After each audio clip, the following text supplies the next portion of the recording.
Hello, everybody. Welcome to the Region Football Weekly Tailgate Show. Now, obviously, we're not in our usual location than we are. We are in the mobile Centier Bank studio in our executive producer, Chris Ramirez's backyard. And, of course, with a good tailgate is great food. And, of course, our executive producer is cooking some meat and food. Is provided by Better Beef of Indiana. He's got some smash burgers with bacon on it. So we'll definitely have some footage for you guys so you can check those out. But you got Jay Simmons, you got Mike DeWan, two former high school football players, myself, Jack Thiel, who just likes to talk. But at the end of the day, we're going to have some fun here. Of course, on Region Football Weekly, we do our top 10, and we'll talk about sectional pairings because this is the first week of playoffs. So with that being said, let's go into our bubble. Our number 12 team, the Kankakee Valley Cougars. They lost to Munster 28-24, but junior running back Marco Castro was a bright spot. 30 carries, 320 rushing yards, and 2 touchdowns. He had 10 yards per carry. Of course, their junior running back, Diego Arroyo, had 57 passing yards and a touchdown. Now, although that loss is not the greatest thing, they did have a 3-game win streak ahead of that, and that was also during Kurt Kennedy when he got his 200th career win. Now they'll play Gary Westside for the first round of sectionals on Friday night.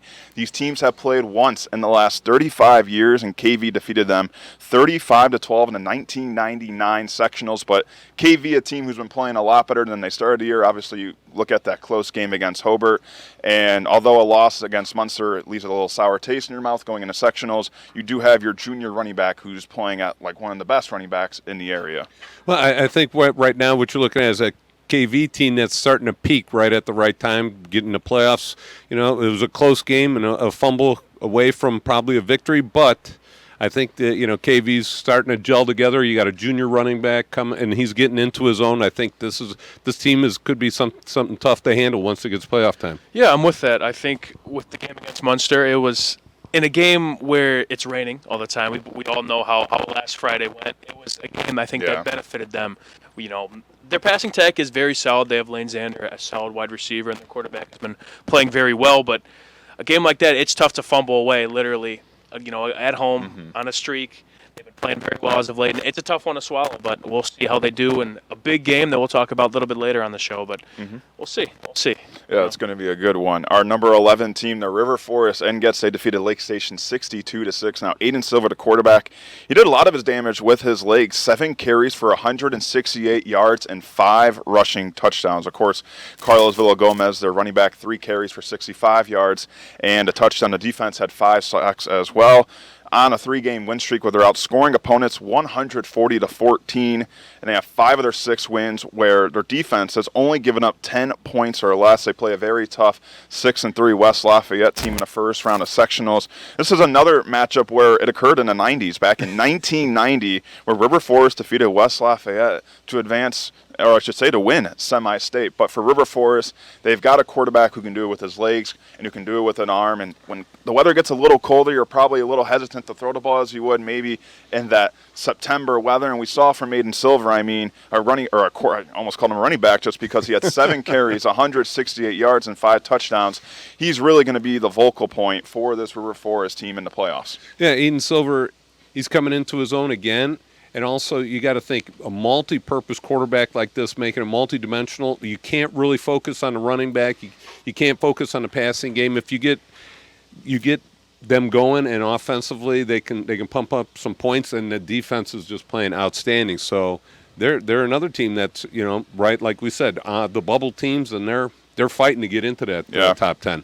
Yeah, it's with Silver. He's one of those players that give defensive coordinators fits the night before. It seems like, again, with the weather we had last Friday, he had to kind of tuck the ball away and run it. And he's, as we see here, 7 carries, 168 for 5 touchdowns. He's a big play guy, and he's one of those guys you need come sectional time where the weather's going to be cold. It's not going to be sunshine and rainbows. You have to rely on your playmakers to make a couple plays and put a couple points on the board. So River Forest, again, playing their best football, I'd say, at the right time. Yeah, we're going to take a quick time out here on the Region Football Weekly Tailgate Show, and when we come back, we're going to go over our RSN Top 10 as you're watching this on the Region Sports Network, the only game in town. Update your kitchen or bathroom with Von Tobel. Get 20% off select cabinets now through October 28th. Von Tobel has cabinets and vanities in a range of styles and colors, plus built-in storage, countertops, and flooring. Our designers will help you find the perfect selections for your style and budget. Scan to visit VonTobles.com today to book your free consultation at one of our 4 Indiana showrooms. Von Tobel, building better together. When life takes you places and you can't get to the store, shop online with Strack and Van Til To Go. Our to-go service is easy to use and it can save you time and money. Once your order is in, our own Strack and Van Til team preps your order with care. For delivery or pickup, enjoy the convenience of letting our to-go team shop for you. Enjoy your special moments. Sign up online today at shop.strackandvantil.com. Hi, I'm Crowell Company's Lantern Man. I'll cover your motorcycle. I'll be with you on the water. I'll be with you on the snow. I'll cover your insurance needs wherever you go. I'll be at Crowell Agency from 9 a.m. to 9 p.m. As Crowell Company's Lantern Man, I'm your insurance superhero. Crowell Companies, the insurance professionals in Highland, Maryville, and Michigan City. From schools to stadiums, hospitals, and bridges, everywhere you look, union carpenters are building Indiana. With jobs and skilled trades in high demand, there's never been a better time to start building your future. As an apprentice, you'll earn a debt-free college degree, earn while you learn, and receive great benefits like healthcare and retirement. So what are you waiting for? Visit carpenters.com to learn more. Visit carpenters.com and start building your future today. Thinking about what to do after high school? Consider a career with Boilermakers Local 374. As a Boilermaker apprentice, you'll earn while you learn. We offer excellent wages and benefits, and as part of our no-cost hands-on apprenticeship program, you'll learn from the best in state-of-the-art training centers and on the job. Become a union Boilermaker and get on your way to a great career. Find out more, visit www.local374.org or call 219-845-1000. Have you checked out Centier Bank's student checking account? This no-fee checking account is perfect for students and teens ages 14 to 24 and comes with all the features you need to succeed, such as a debit card, digital banking, and automatic deposit. Centier Bank can help you start establishing good spending habits today for your better tomorrow. For more information, visit Centier.com/student-checking or visit your local branch. If you are under the age of 18, your parent or guardian must also sign on the Centier student checking account. At the age of 25, your account will automatically convert to the Centier checking account. You must deposit $25 to open this account. This account is not eligible for overdraft advantage. Member FDIC.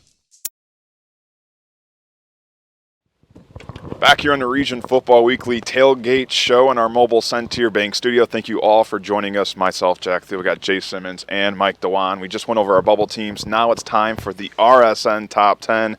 Coming in at number 10, the Morton Governors, 5-4 on the year. They defeated EC Central last Thursday night, 46-2. Holland Harris, 16-17, 316 passing yards and 3 touchdowns.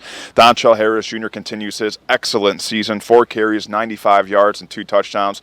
We talk a lot about LeBron Hill, but it was Demario Spence, 5 catches, 152 yards and a touchdown. Freddie Brown had 2 sacks as well. Morton has now won 3 of the last 4. That one loss coming against the Hobart Brickies, but in those 3 wins, they're outscoring their opponents 148-11. Now they'll play Hammond Central in the first round of sectionals next week, so the Battle of Hammond will take place for a second time this year when they defeated Hammond Central this past year 56-3. But for Morton, this is a team that's kind of been quiet throughout the year, but it's an offense that's very explosive. I mean, we talk about Harris, Holland Harris, Dontrell Harris, Demario Spence, LeBron Hill. It seems like if anything's going to keep this team from extending their season, it's going to be that defense. But the offense, we know, is going to put up a lot of points. Yeah, and I did the Hobart game. They were up 20-3 against Hobart at the end of the first quarter, and the final score ended up being 65-38. I think what happened is that, Morton just seemed to run out of gas in the second half. They seemed to be a great first-half team. Again, another very competitive loss to Hanover Central at 24-14 in week 2. Yeah. So I think this team has got some potential. Again, playing football at the right time. It was a tough loss against Hobart. I think those are one of the games, especially going to the Brickyard, playing a team like that, those are one of the games you want. I mean, especially being up 20-3 at the end of the first, it's you want to close that one out, and games don't usually go the way you want it all the time, but nonetheless, I mean, this team had 1 win last year, and they have completely turned it around this year. Again, it starts with the players, that trio on the offensive side of the ball. They've been playing fantastic, and then their defense, obviously, as we see, is very solid too. So we're looking forward to seeing them next week when they play Hammond Central, but we expect them to do some damage. Yeah, Mac Mishler definitely has something growing in that football program. Coming in at number 9, the Michigan City Wolves, 5-4. They finished 4-3 in the DAC. Lost to Crown Point 38-0. But before that loss, they were playing pretty great football. A 3-game winning streak that started with that very interesting win at the Burial Grounds against Lake Central. They'll play LaPorte next week in the first round of sectionals, where they defeated LaPorte earlier in the year 35-0. But I think this is another team like Morton. Michigan City is one of those teams that maybe didn't have to start. First-year head coach Cody French trying to really teach his players kind of his way of football. And it took a couple of games. This is a team that's very good. A lot of playmakers: Cameron Bell, Elijah Collins, Benjamin Martin, Tyler Bush, their explosive quarterback, and Jaden Hart, the Syracuse commit running back. This is another team that they have the talent, they have the playmakers to make that type of run in the postseason, but it is going to be hard. They do have to go through a couple of DAC opponents if they want to get all the way to Lucas Oil. Yeah, and I think with Michigan City, I think it all starts with the front line. If they can open up some holes for those running backs and hold the defense back for their passing attack, I think they can make some noise. But and like you said, with the first-year head coach, they had to buy into what he was selling. So it took them a while to get on clicking on all pistons. And with any first-year coach, it takes some time to implement your system. You open up the playbook gradually throughout the season, and then you expand it as it's going on. And I think with that kind of talent he's got, he's going to open it up quite a bit coming up in once playoff starts. So again, I think this is a big week for them to just kind of rest and going to Crown Point. From what we've seen from many talented teams this year, that is not an easy task. Many have tried and many have fallen. Actually, all have tried. And all have tried to this for the point. last 2 years. And it's right. But it's, again, they got to take that week to rest up. And I think with Coach French, this was a 2-win team last year, but they lost a lot of close games. And I think this team, and Coach French, they're finding out how to win those close games, turn those close losses into wins, and hopefully they kind of ride, any momentum they can get and kind of those learning experiences that they're getting throughout the year into the playoffs and into their semi-round matchup against LaPorte. Yeah, they were on a 3-game winning streak before that loss against Crown Point, and like you mentioned, everyone has fallen against Crown Point, so it's no knock on who they are as a team. Penalize them. No. Why they're still in our top 10, and they deserve it. Yeah, it's a team that's filled with a lot of playmakers. Another team is filled with a lot of playmakers. The number 18, the West Side Cougars, 6-3 on the year. They defeated Calumet, a very close game, 30-28. We talked about it for multiple weeks, Mike. This is RBU. Amari and Yorbro, 16 carries, 170 yards, 2 touchdowns. Giuseppe Morse, 37 carries, 223 yards, 2 touchdowns. They had 430 rushing yards total in this win against Calumet. They averaged 316 yards as a team this season. They've won 5 of their last 6 games, definitely one of the hottest teams in the area. And in 2 of those wins, they scored 68-plus points. This is a very explosive offense. They play KV in the first round of sectionals this Friday. We talked about they've only played once in the last 35 years. 2 teams with very explosive rushing attacks. Marco Castro for KV and the duo of Yorbro and Moore for Westside. And this is another hot team playing great football at the right time. Well, and I think one thing you got to make sure you do is if you're going to go watch that game, you get there early, because if with both teams running the ball a lot, it's going to be a quick clock. But again, it's going to be, I think, a very high scoring game. Even though both teams are running the ball, with the weather conditions hopefully being nicer this week, it should be wide open, I think, scoring-wise. A lot of handoffs. Yeah. A lot of old school football. And they do a lot of passes backwards. there it is. 53 carries between those 2 players. Yeah, that's a lot of ice baths to give out, too, from what we're hearing. At least 2 of them. But, again, shout out to Westside. I think a common trend for what we're going to talk about these top 10 teams, a lot of them are playing their best football in the year and going to Westside. From what I saw from their Twitter or X page, it's their 3rd straight regular season with 6 or more wins.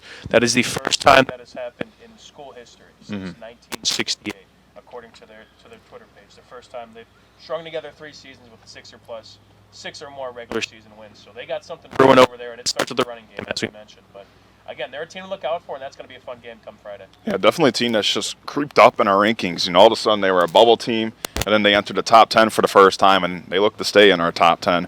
Number 7, this is a team that's probably one of the hottest teams other than our top two teams in the RSN. Wheeler Bearcats, 6-3. They defeated Griffith 27-6. GSSC South champs for the first time since 2015. Now we keep talking about Caleb Klimzak and Bryce Compton, the receiver and quarterback duo. Well, with rain, you got to give it to your running back. And the junior running back, Jaden Ortiz, had 22 carries, 248 rushing yards, and 3 touchdowns. Their freshman running back, Colton Kingery, 6 carries for 30 yards and a touchdown. Now they're on a 6-game win streak. They started the year 0-3. They've scored 27-plus points on all of their wins this year. They have a first-round bye as well. So if you want to, what's better than a 6-game win streak? A 6-game win streak and a bye. But you can make the case that this team might not want to bye just because they are playing the hottest football all year long. And you probably want to think first-year head coach Nick Testa would like to keep playing so they don't lose any of this confidence or mojo that they got going on. Well, Coach Testa did a great job coming in, implementing everything like we talked about with Michigan City. The same thing, got everybody to buy in really quick. And, you know, I met with Nick throughout the season. He's doing a great job. He loves the job. The kids are loving him, and it seems to be paying off, and it seems like they're clicking on all cylinders as we get, you know, and this is a common phrase we've been saying throughout the last couple minutes here, is that all these teams are peaking at the right time. And you know what? I mean, you do and you don't want that bye week, you know, because this gives you guys, you know, a couple days off to rest if you got anybody nicked up or anything like that, and that's always a good thing. But again, you could always lose that momentum, and I think Coach Testa is going to keep those guys rolling for throughout the bye. I mean, that's what he's done all year. Again, starting 0-3, everything's looking bleak. It's bleak. It is. It's not looking great. Everything's. You wouldn't expect them to string out 6 straight wins and be where they are now, and it's led by juniors. Again, I keep harping on it is on the class. the whole offense basically. Jaden Ortiz, as you mentioned, of Bryce Compton and Caleb Klimzak, he's also all juniors. All these guys are going to be back in orange next year, and this team is not only probably going to make a solid run in the sectional, but I can expect them to do the same next year. So they got something brewing over there as well. It's exciting to see. What's impressive is they've also beat Boone Grove during this stretch. Right, team that we're about to talk about, but they defeated Boone Grove. You know, this is a Wheeler team, brand new stadium as well. You know, we kind of joked about if you build it, they will come, and that's what they did. They built this brand new stadium. Here come all the wins, and you know, I was the pleasure of being there. Look, the weather was not great. Let's be straight, but there were a lot of people there. You know, Wheeler Bearcat faithful is strong and prideful, and I really was pretty surprised about how many people are out there supporting that football team. And you better believe it, come sectionals, this team and their fans, they're going to be ready. And you know, first-year head coach Nick Testa, it's his first year at Wheeler, but he's been a coach for a couple of years. He was at Hammond Clark for 3 years before this 10 years. So, look, he might be his first year at Wheeler, but I think Nick Testa, he's pushing all the right buttons at the right time. So number 6, we just talked about them, the Boone Grove Wolves, 7-2 on the year. They defeated Bishop Knoll 47-0 in their brand new $10 million stadium. Pretty good way to break that one open. Mark Rowland, the quarterback, 12-19 with 202 passing yards and 3 touchdowns. He also had 9 carries for 54 yards and 2 touchdowns. He's one of the passing leaders in the region. Chad Kakos had 8 carries for 36 yards and a touchdown, and Josh Oglesby had 1 catch for 77 yards and a touchdown to the GSSC North champions. And this is probably the most electric offense that you could ask for in the area. They're averaging 43 points a game.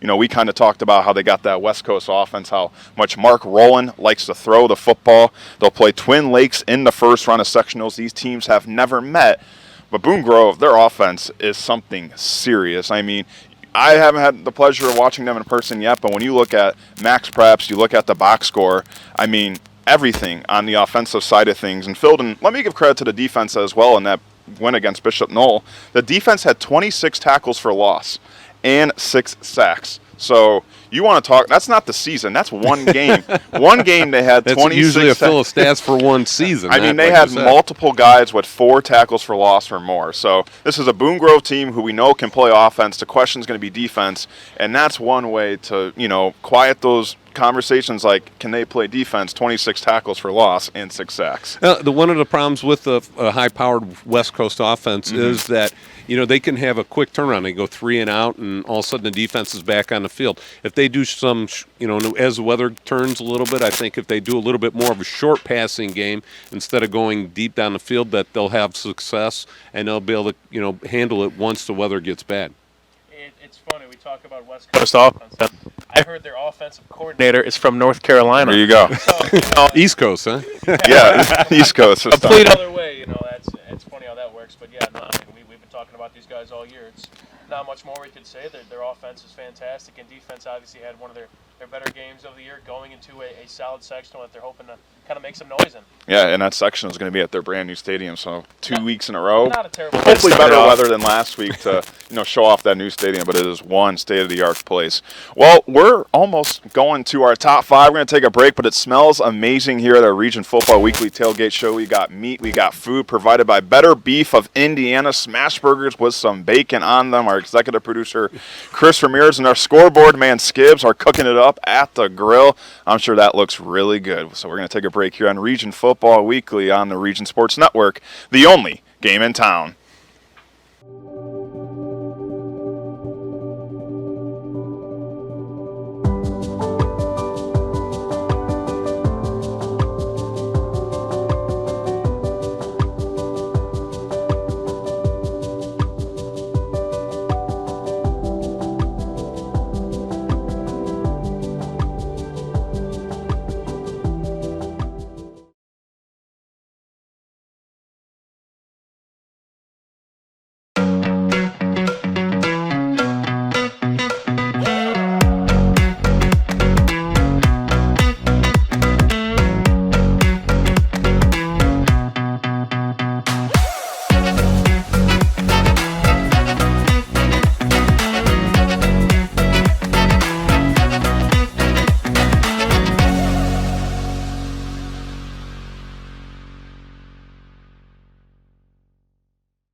With electrical services from Economy Electric Heating and Cooling, you can radiate the perfect amount of light and energy into your home. From rewiring and code upgrades to ceiling fans, lighting, security, and more, Economy Electric Heating and Cooling's trained electricians will make sure you can enjoy your home on full power all the time. For a free estimate on electrical work, call Economy Electric Heating and Cooling at 219-923-4441, and you can visit them on the web at 4ajobdoneright.com. That's the number 4ajobdoneright.com.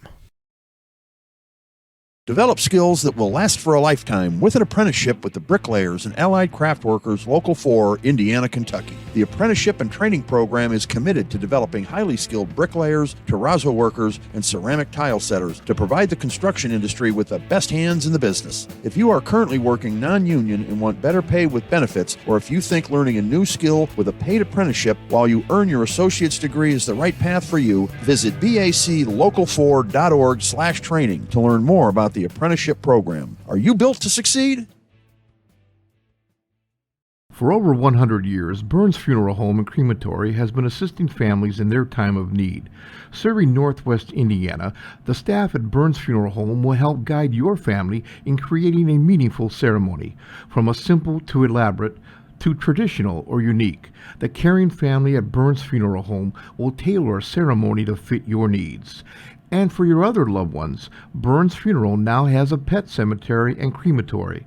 Visit burnsfuneral.com or give them a call at 219-942-1117. Blythe's Team Sports in Valparaiso is a leader in athletics apparel and equipment sales. With in-house production including screen printing, trophies, embroidery, and more, Blythe's can help you to create the perfect look. For more information, visit them online at teamblythes.com. Blythe's Team Sports in Valparaiso, where the athletes shop. Back here on the Region Football Weekly Tailgate Show. Mike DeWan next to me. Now we have somebody new. It is Jason Grunewald, Munster Mustang football coach. Thank you for joining us, Coach. Absolutely. Thank you for having me. Absolutely. Now it's a little interesting. Mike DeWan right here used to play for this guy. Absolutely. Tell me about Mike. Tell me about Mike as a football player. Oh, man, Mike was awesome. Mike played for us at the end of his freshman year, and then he started for us since he was a sophomore, and he was a great kid to be around.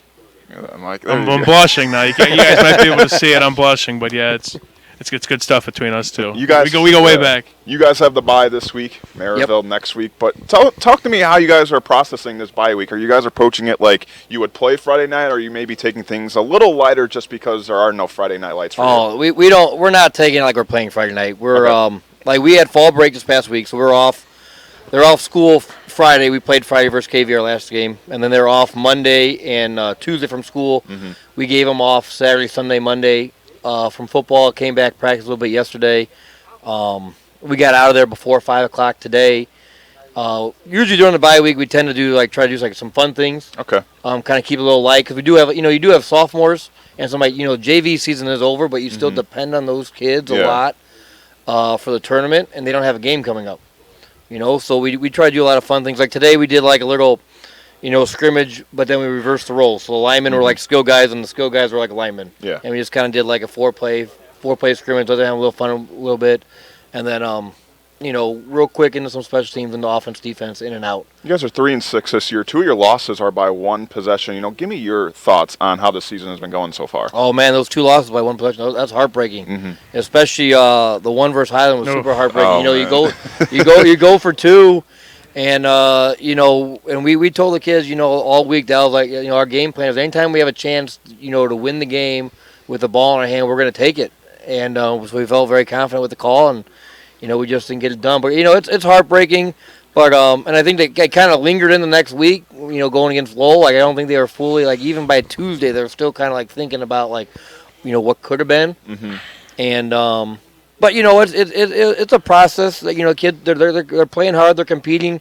You lose to Andre in 21-14 at Highland by 1 point. Yeah. I mean that could easily be 5-4 and instead of 3-6. But they got better each week, and we're looking to heal up a little bit, kind of gain our legs back, and get ready to give Maryville all we can handle. Speaking of getting your legs back, Daniel Askedam, we've talked about him before, you and me, and we know how much of a bell cow he is. He's leading the area on our statistical leaderboards in rushing yards, and he's up there for touchdowns. From what we've seen, it's been obviously historical season for just him in the program. School record I saw, single season, but he gets the ball a lot. How is he able, just zoning in on him, how are we trying to protect those legs for a tough Maryville front seven come next Friday? By now he's in condition. He's getting the ball 35, 40 times a game. That's kind of the reason, he probably could start for us at linebacker. He could be one of those guys that can go 2 ways. However, knowing, with this type of offense, with the dive, the pull, the quarterback keep, and then pitching it, and we do that pretty well. If you don't stop phase 1, phase 1's going to continue. We don't move on to phase 2 or pitch the ball unless we're getting 4 or 5 yards less. So he gets 4 yards, he's getting the ball again. So we knew going in that he was not going to be a 2-way guy. He's going to get the ball 35, 40 times a game, and he does an incredible job. Our linemen, 4 of the 5 are seniors, and they've all been playing for 2 or 3 years. So that's we all talk about him, but those 5 guys in front have been playing 2 years together at least, if not some of them playing for 3. So that's kind of another emblem to the whole thing. And I told him, I go, you might have the record, but you better go buy these guys a nice dinner or something. Your name might be on the record book, but without those 5 in front of you, you got nothing. The unsung heroes. The unsung heroes. Yeah, they don't get any credit.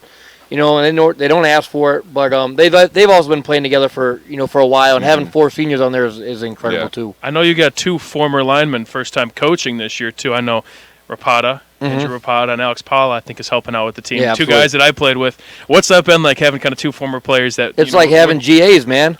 They do everything. They set up the camera, they take down the camera. I don't have all the other stuff is off my plate. They're like GAs. They do a great job with our JV team and our. Rapata was running a scout team today, and I go, your number 1 job running a scout team offense is to make the defensive players mad. Because you got to get those scout team guys, who maybe are less physical than a number 1, defense, but they got to be a little energized. So even 1 yard gain, you need to make that a big deal. And they love it. They love Munster football. They Rapata played at Benedictine for 4 years. Paula was a recent graduate of a couple of years ago, and they just like being. They're good kids. They like being around, and they're good with our student athletes. Yeah, big win for you guys last week against KV at KV. Talk to me what it means to end the regular season with a win instead of a loss, especially against a pretty good KV team. Oh, it means a lot. That's the difference between this bye week being a little fun or being a little droopy.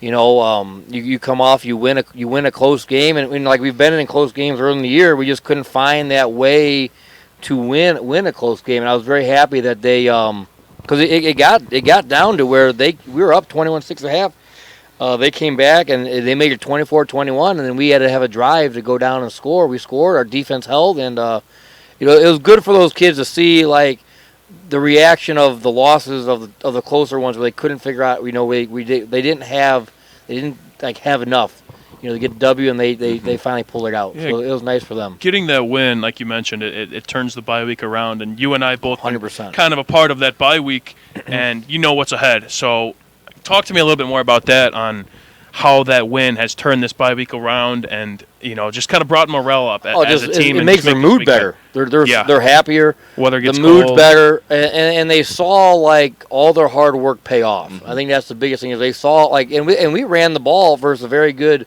KV was on a 3-game win streak. They're holding opponents, under 14 points. They held Lowell and Highland under one score each, and we ended up putting up 4 touchdowns and 3 in the first half. So I think our guys were very happy with, they finally saw the fruits of their labor kind of pay off. Now, I'm kind of curious because Oscar Don, we kind of talked about him. This guy, 40 carries a game. You talked about that. When the defense knows that's coming, how do you draw up plays to kind of throw them off? Or there's no drawing up plays. It's the same is it just stuff run up over. the gut? It's the same stuff over again. Okay. I mean, here's the problem. Not many guys know what triple option football is anymore. Yeah. And it's just straight triple option, veer football, and read 1, pitch off 2, and you go. And you go, they don't take the first phase away. The first phase is going to keep getting until you take it away. Does he come out on offense at all? I mean, No. From what I'm seeing, for 40 carries, I don't know how many plays you can miss. It's truly impressive knowing, again, there were games where I took 10 carries and I was hurting in the morning. Yeah. It is to quadruple that. It's no joke. Yeah, no, he doesn't come out. His backup's like a starting linebacker. So we kind of, going in, we try to do the best job we could. 2 platooning our guys and trying to create as many one-way guys as we can, because we do start off the gate playing Lake Central right away. Yeah. And anytime we've noticed that we've had too many two-way players that first game, that is such it wears on them over time, because the first game's it's hot and they're not in game shape. But I think by playing in one way, it's kept them healthier. It's kept them healthier and I think more productive. This season. He ran for 800 some yards last year. I think he missed 1 or 2 games last year. But he's been a workhorse. We're super proud of him. He did a lot of work in the offseason, and honestly, he didn't play football as a freshman. That's crazy. So really, he didn't play as a freshman, and he actually didn't start playing running back until he was a junior. So he didn't play running back as a sophomore. So he's he's worked really hard himself. That's a player you need when it gets cold out. That's a guy you don't want to. That was the best weather. Made cold and rainy last week, and it was awesome. We're praying for snow for 2 weeks from now. I hope it snows in October. With how it is around here, I wouldn't be surprised. But Maryville, next week, you've got an extra week of preparation. Kind of tell me what you guys have been doing, in the early going to get prepared for that matchup.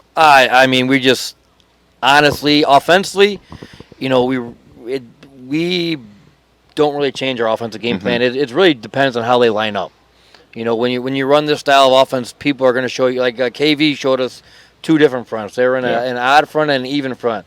So our kids have to be able to adjust, on the fly. So really, it's more of just personnel matchups, can we or can't we block their defensive linemen? Or, if we go in certain formations, if we get in certain formation, do they shift the front to give us a better angle or a better double team? But right now, we're really just kind of going through their offense, lining up to their formations, trying to take away what they do best. But they're pretty solid team. Mike, anything else? Again, kind of going to the practice plan. You guys could score. I've noticed you guys can put points up on the board, but I feel like in terms of going up against the Maryville team, their offense is kind of finding their right footing. What's maybe without giving away too much, but what's the defense kind of? We just got to line up, alignment and assignment. That's the biggest thing on defense. Everyone, I remember that saying. Everyone thinks there's magic in everything, but if your kids can't line up and they don't know their assignment, you can give up 6 points in one play just by misalignment. So really, it's just alignment, assignment, and then fly to the football. We got a younger defense. So, we only have 3 or 4 seniors on defense, and a lot of them, even though they might be seniors, they might be a first-year player on defense. Now, I know it is week 10, but still, a lot of them haven't played a lot of ball. So keep it simple, stupid for them. And, that's why we're kind of also in this, our first play of the KV drive, we got the ball first, and we wasted the first 7 minutes of the game and scored. We went up 7-0, and there's 5 minutes left in the first quarter. So if we can, if our offense can stay on track, And we can do what we do and kind of manage and play at our tempo and kind of slow the game down and burn some clock and hopefully get some stops on defense. We can be competitive. Anything else, Mike? That's all I got, Coach, man. thanks you so much for Absolutely. doing this. We really appreciate it. Best of luck next week Thank you. against Maryville. I know you got somebody cheering on you a little harder than the rest That's of us. all right. Here. I'll keep it the under former wraps. Mustang himself. I'll keep it under wraps. But here on the Region Football Weekly Show Tailgate Party, we're going to take a break and be right back as you're watching us on the Region Sports Network, the only game in town. Or bathroom with Von Tobel. Get 20% off select cabinets now through October 28th. Von Tobel has cabinets and vanities in a range of styles and colors. Plus, built-in storage, countertops, and flooring. Our designers will help you find the perfect selections for your style and budget. Scan to visit VonTobels.com today to book your free consultation at one of our 4 Indiana showrooms. Von Tobel. Building better together. When life takes you places and you can't get to the store, shop online with Strack and Van Til to go. Our to-go service is easy to use and it can save you time and money. Once your order is in, our own Strack and Van Til team preps your order with care. For delivery or pickup, enjoy the convenience of letting our to-go team shop for you. Enjoy your special moments. Sign up online today at shop.strackandvantil.com. Hi, I'm Crowell Company's Lantern Man. I'll cover your motorcycle. I'll be with you on the water. I'll be with you on the snow. I'll cover your insurance needs wherever you go. I'll be at Crowell Agency from 9 a.m. to 9 p.m. As Crowell Company's Lantern Man, I'm your insurance superhero. Crowell Companies, the insurance professionals in Highland, Maryville, and Michigan City. From schools to stadiums, hospitals, and bridges, everywhere you look, union carpenters are building Indiana. With jobs and skilled trades in high demand, there's never been a better time to start building your future. As an apprentice, you'll earn a debt-free college degree, earn while you learn, and receive great benefits like healthcare and retirement. So what are you waiting for? Visit carpenters.com to learn more. Visit carpenters.com and start building your future today. Thinking about what to do after high school? Consider a career with Boilermakers Local 374. As a Boilermaker apprentice, you'll earn while you learn. We offer excellent wages and benefits, and as part of our no-cost hands-on apprenticeship program, you'll learn from the best in state-of-the-art training centers and on the job. Become a union Boilermaker and get on your way to a great career. Find out more, visit www.local374.org or call 219-845-1000. Have you checked out Centier Bank's student checking account? This no-fee checking account is perfect for students and teens ages 14 to 24 and comes with all the features you need to succeed, such as a debit card, digital banking, and automatic deposit. Centier Bank can help you start establishing good spending habits today for your better tomorrow. For more information, visit centier.com/student-checking or visit your local branch. If you are under the age of 18, your parent or guardian must also sign on the Centier student checking account. At the age of 25, your account will automatically convert to the Centier checking account. You must deposit $25 to open this account. This account is not eligible for overdraft advantage. Member FDIC. Welcome back to Region Football Weekly Tailgate Show in our mobile Centier Bank studio. If you're just joining us, I'm Jack Thiel. We got Jay Simmons and Mike Dewan besides me. If you're just joining, we went over those bubble teams, and now we're going to go into that top 5 RSN top 10. It's a very exclusive list, and a lot of these teams, I will say, have been in the top 5 for the majority of the season. These are teams that have played consistent football throughout the year, and they're definitely some of the region's best. I don't know if this list has changed in the I really don't know if it couple has. weeks. You know, these guys, they're consistent. We're going to get into it, but these guys are the best of the best, and they keep doing what they're doing every Friday. Absolutely. Well, our number 5 team is going to be the Hobart Brickies. They defeated Highland 48-0, so Hobart has still never lost to Highland in their football program history. Why do you have to say that right Oh, sorry, man. Why do you have to say that, man? I cannot. It all started in 1982, my senior year. We won't go over there that. Man. But that's the first time Highland ever played Hobart. So how about there you go? I did not we know. won't talk about the score, though. Well, sophomore running back Max Pickett had a game to remember. 17 carries, 197 rushing yards, and 5 touchdowns. The Lake Central transfer Johnny Sorensen, 6 of 7 with 88 passing yards. But he had 6 carries for 61 yards and a rushing touchdown. The dangerous receiver in TJ Caldwell, 4 carries, 69 yards, and 1 touchdown. The defense combined for 6 tackles for loss. This is a very impressive and great Hobart team because if you think about it, their 2 losses are the 2 top 4 RSN top 10 teams. You got the Hanover Central Wildcats they lost to not too long ago, and then the Maryville Pirates in the middle, or actually the beginning of the year. But this is a very explosive offense, 39 points they're averaging this year. We talked about the 2 transfers, Source and Caldwell, Willie Shear, the junior running back, really finding his place in the system, and they have one tough game coming up Friday night. New Prairie. You could say this is one of those games where it's most likely this would be the sectional championship. It is one of our game nights built by Von Tobel. New Prairie ended Hobart's season last year, 49-28 in the first round. But like we said, this is a Hobart team that is playing their best football. I know we keep saying that, and it's a 3-headed offense. And Caldwell, Sorensen, and Shear. And the one thing you sort of touched on, we talked about how great their offense is, how much they score.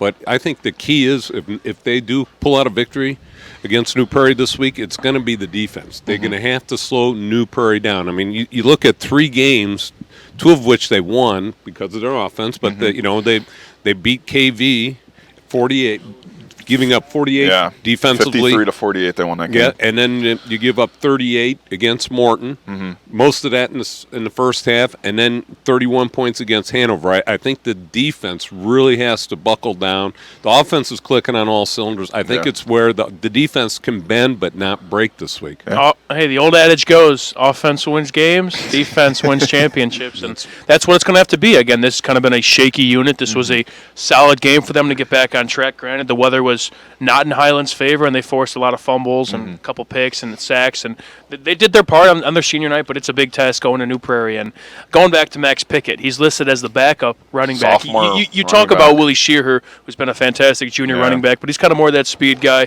He could run on the outside, but he could also run in between tackles and catch some passes. But Pickett, he's just a big dude, and he's one of those guys that you don't want to tackle when it's 40 degrees out and windy. So the offense is great, and I think, again, we're going to talk about this game a little bit later, but it's going to be a fun one against New Prairie. Yeah, definitely. Game night built by Von Tobel. And we had the pleasure of speaking with Coach Craig Osika before their Friday night matchup. Here's what he had to say. All right, so we're entering sectionals, Coach Craig Osika, and this is when things get, a little bit intense, a little bit, you're focused a little bit more than usual because it's win or go home, but your team has been on one impressive run, especially the offense. This is an offense that has scored 48 points in 5 of your 7 wins this year. Was this something that you thought would happen going into this year, or are you kind of taken by surprise of how well your offense has been playing so far?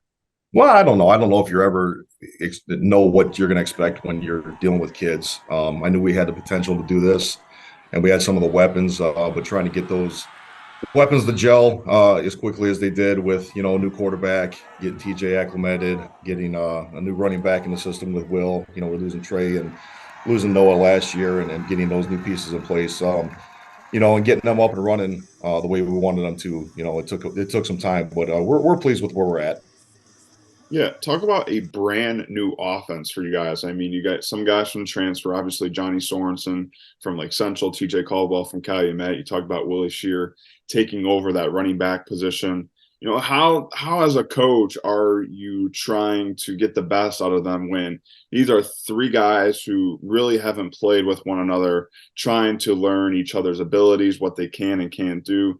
As a head coach, talk about what that's been like over the year, trying to build that relationship, what has really been like a 3-headed monster for your offense so far. Yeah, I think that, the nice thing about high school football is they allow you to have time in spring, and getting that time in spring and the summer to work with, especially Johnny. Johnny came in at the end of last year, so we had all spring with him and all summer. Will was part of the system already, so that was he knew the offense, and we knew he was going to be good. Obviously, he didn't get to display a lot last year backing up Trey because Trey didn't miss a lot. But when Will did fill in the game against Lowell last year, you got a glimpse of what he could be as only a sophomore. So getting them to gel in the spring, and then TJ coming in the summer, trying to get him, acclimated with the offense and understanding the offense and learning the offense. It's still a work in progress. I think that we're playing pretty close to our top potential on the offensive side of the ball. You tell your kids we have 10 weeks to be playing our best,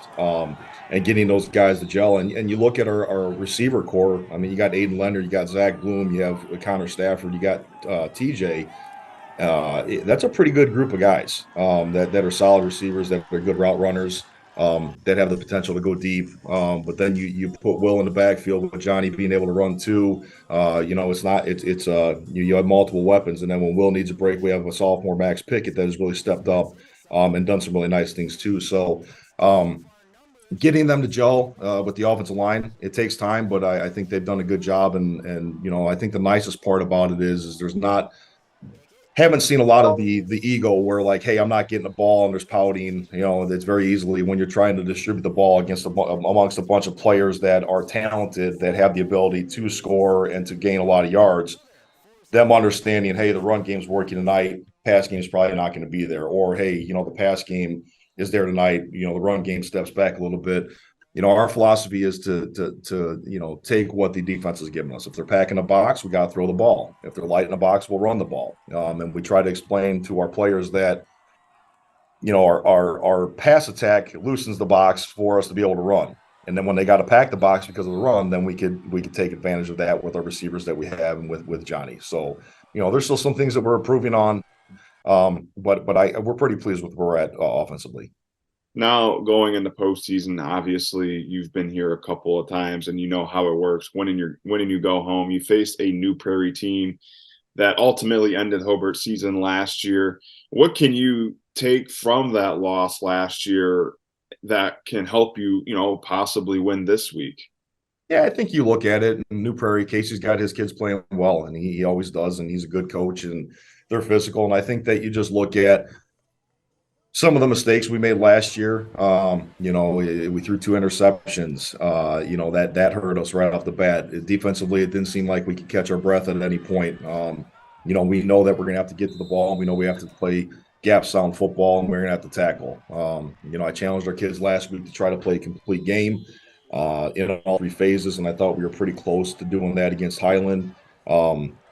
So you just got to emphasize. We tell the kids that, I tell the seniors, this is your time. I tell our underclassmen, you better play for your seniors. Our goal is to have, we left Monday. I said our goal is to have another Monday, and moving forward every day, we got to go out there and practice today to earn another Tuesday. At this point, you earn practices, you earn games. So if you go out there and you don't have a good practice, or you don't have a good session, have you earned it? And you hopefully every day from here on out that you're earning that next Tuesday, you're earning that next Wednesday. We got to have our best practices on Tuesday, Wednesday. Those are real work days. Clean things up on Thursday, and be ready to go Friday.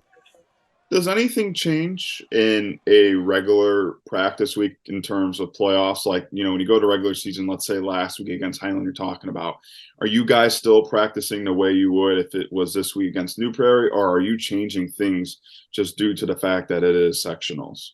Well, you don't really change things. I think that as the year goes along, you go from you progressively kind of taper the practices. Okay, do you need a ton of individual at this point? No, probably not.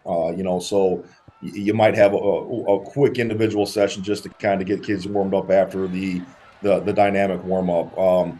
You focus more on the team aspects of it. You focus on the special teams. We try to pare our practices down to right at 2 hours at this point, as opposed to 2.5, 2:45. So we're trying to be in and out in 2 hours. And at this point, you've been practicing since July. So if you're not giving your kids the adequate rest time that they need at this point, I think you're doing yourself a disservice. So we try to pare practices down, be as efficient as possible, and that takes a lot of a full scale effort with scout guys being where they need to be, being ready to go.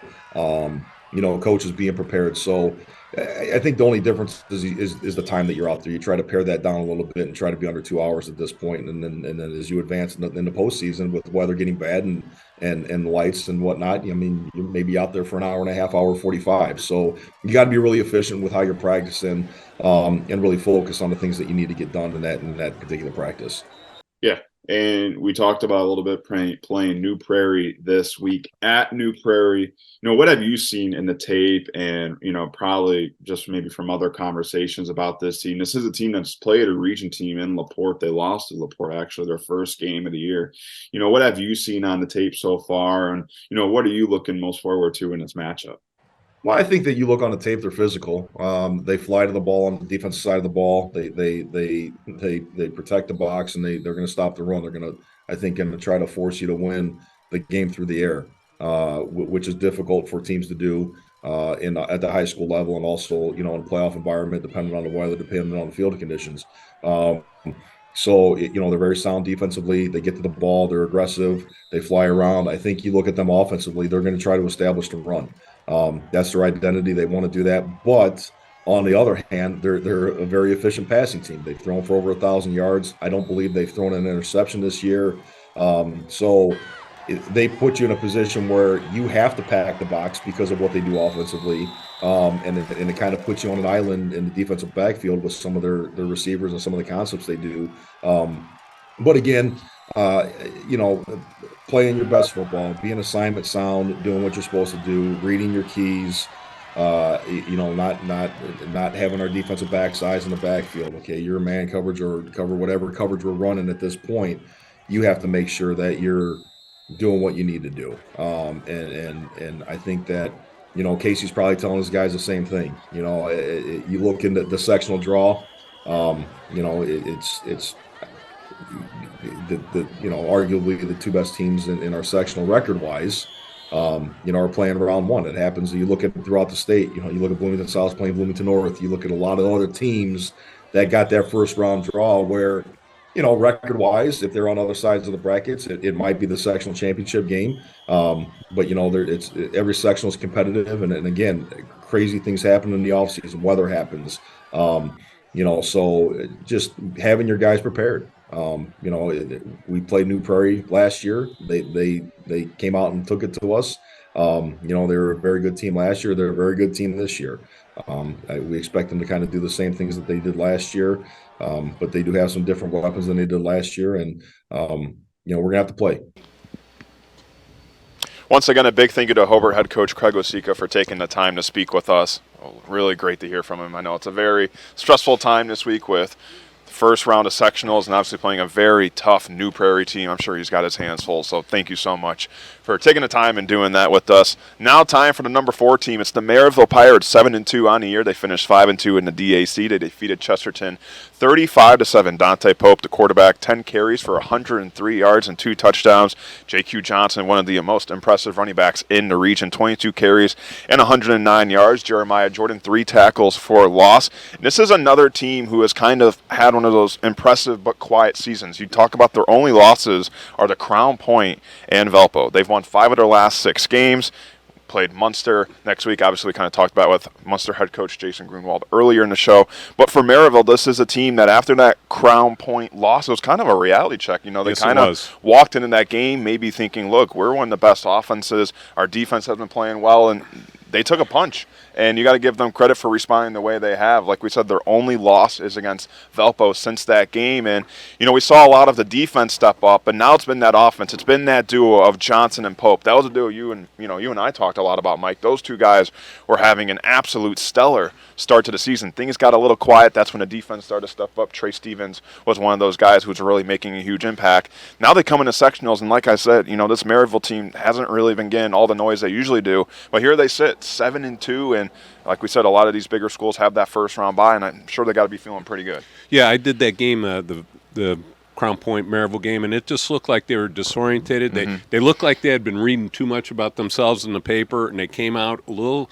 overconfident, and all of a sudden, bam, they just got handed a bad loss in that game, and it seems like ever since that point, they have put everything together and had a nice run since that point. So, if they can keep that run going, I think they can make some noise here. I'm with you on that. Yeah, I mean, I think the problem was the offense. We were kind of worried on they started out so hot in the year again against Hobart and Andrean, and things kind of once the Dak play hit, I don't know what happened, but they've really turned it around. They've impressed me a lot. Defense, we knew they'd be solid. They were turning 3 All-State defensemen, but offense, it was it's been a very solid stretch for Maryville, and again playing solid complementary football when you need to, and I really like their chances in the sectional coming up. I mean, you got to remember, this was the number 2 team, one of our RSN top 10 rankings when they played Crown Point that week. It was number 1 versus number 2.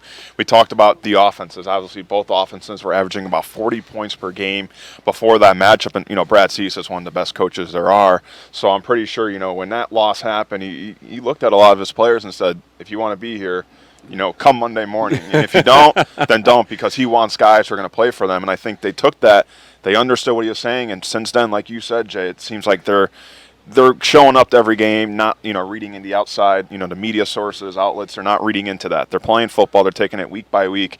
And that's why they're now 7-2. Yeah, I think a lot of overconfidence was in that game. And it just looked like they came out and just expected the reputation to carry them through that game, especially in that first quarter. They just looked lost out there.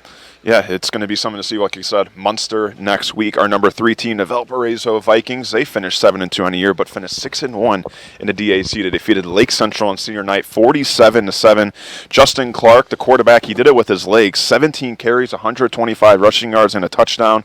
Thomas Berta, who has really stepped up into a huge role. I mean, 20 carries, 150 yards, and a touchdown. He has been pivotal for this Viking team. Overall, they had 283 rushing yards total. Like Maryville, this is a team who's had very impressive losses. I mean, Crown Point and Penn is really as good as losses as you can have on that schedule. They've won 7 of their last 8. Now, obviously, the running back Davis, he's been out for a while. We're still uncertain with his status, if he's going to be playing in the playoffs or not. Nevertheless, Thomas Berta has done an excellent job, and you have to be really proud of him if you're Bill Marshall. They play Chesterton next week, a team that played them pretty close, 28-14 in the first regular season meeting. But this is a Valpo team who has really embodied that next man up mentality. We saw Justin Clark get hurt against Portage.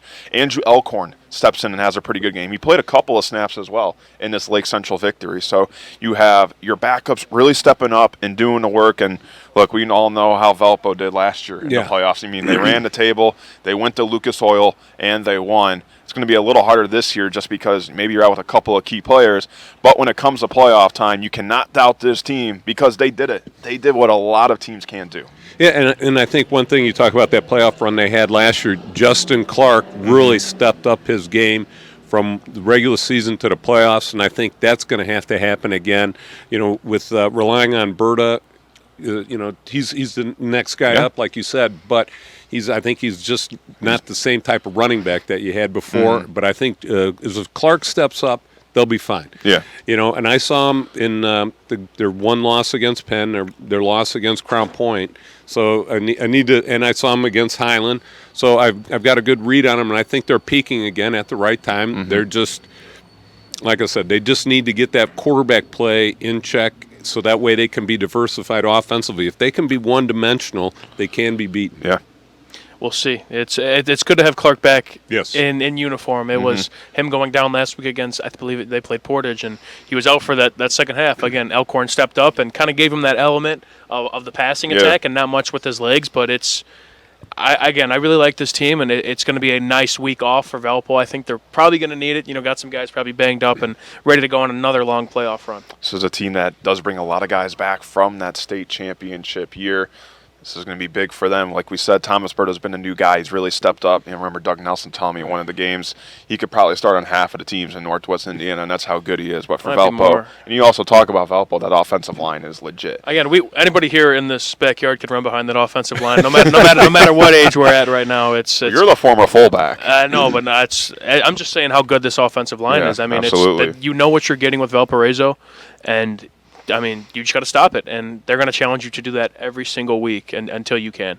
And the one last thing before we end it, and me and Mike Bradner were doing that game this past week, and I said one thing about that offensive line. You call them a lot of things, but you don't call them late for lunch because they are a good-sized offensive line. These are some big boys. A lot of pancakes. Yes, it lunch, is. They bring their lunch pails with them. Yeah, I'll tell you right. that one. That's right. Now time for our number 2 team, and they have just had one impressive season. The Hanover Central Wildcats, 9-0. They defeated Hammond Central 35-0.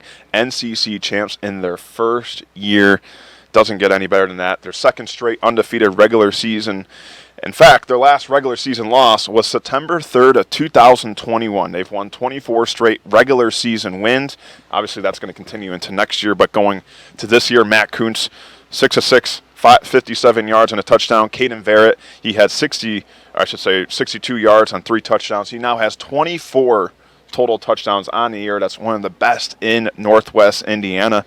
The defense, 7 tackles for loss, 3 sacks, and 3 interceptions. This is as complete as a football team as it gets. Their offense puts up 40 points a game, and their defense only gives up 10 points a game. They play Calumet in the first round of sectionals. They met last year. Hanover won that meeting 42-0, but the Hanover Central Wildcats, we joke about it every week, them and Crown Point. There's nothing else we can really say because they do the same thing every week. They show up, they score probably 30 or more points a game, and they play lights-out defense. It's been Matt Kuntz, it's been Caden Verrett, it's been Rocco Bartolomeo. This team is just all over the place, has playmakers, and, they're riding high. NCC champs, a lot of noise came about that when they joined that conference for them to, they had a couple of close games, but really dominate the competition and going to sectionals undefeated for the second year in a row.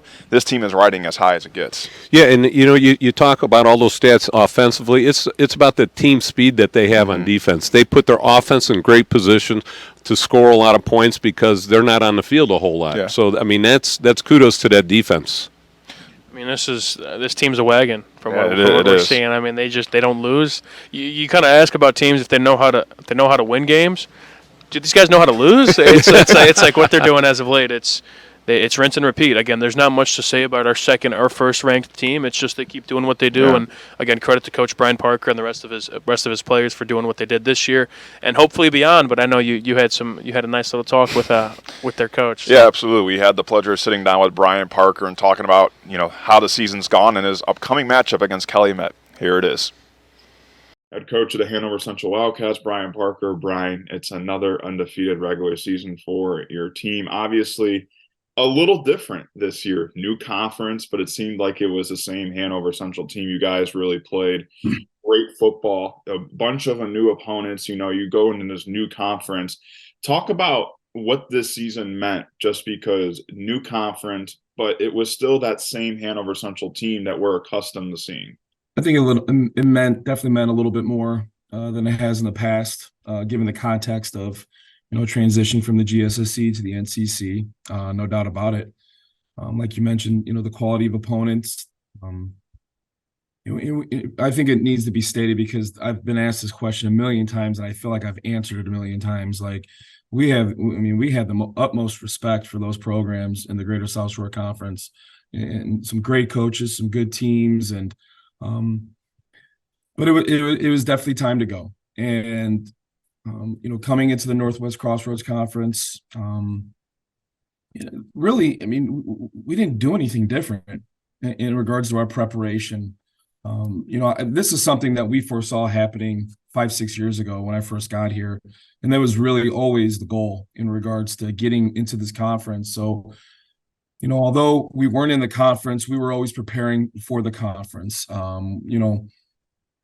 think a lot of the questions that coming into the conference were not necessarily our athleticism, but would we be able to sustain an entire conference season physically against the teams and the programs that we were playing? And so really our approach was to just get bigger, faster, stronger, and more explosive. And with the hiring of my defensive coordinator and strength conditioning coach, AJ Grzanko, 5 years ago, he is, also, supplemented with a lot of administrative support. We've got a brand new state-of-the-art weight room that is probably top 3 in the area in regards to our weight room facilities. And, couple that with Coach Grzanko and some of the resources we have now at our expense, the goal was I don't know. I'm just myself and my coaches are just extreme competitors, and by no means were we just happy to be a part of the conference.